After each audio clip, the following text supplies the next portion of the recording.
मंडळी, एका दाम्पत्याला 11 वर्षांनी मुलगा झाला. जेव्हा मुलगा 2 वर्षाचा होता तेव्हा एके दिवशी सकाळी पती ऑफिसला जाताना त्याने पाहिले की औषधाची बाटली उघडी पडली होती.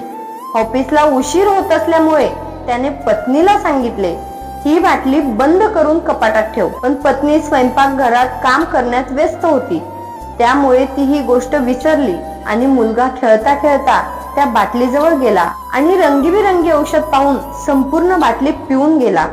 काही वेळाने आईने पाहिले तर मुलगा बेशुद्ध अवस्थेत होता आणि औषधाची बाटलीही त्याच्या जवळच पडलेली होती.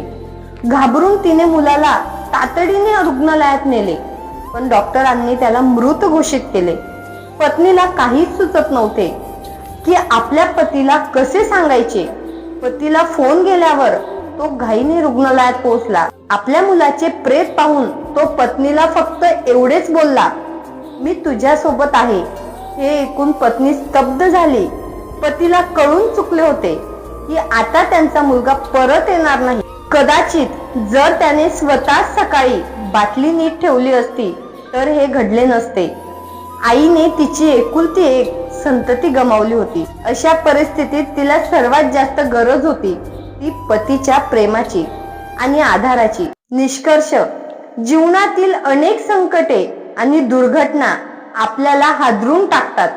अशा वेळी एकमेकांना दोष देण्याऐवजी आधार आणि साथ देणे खूप महत्त्वाचे असते.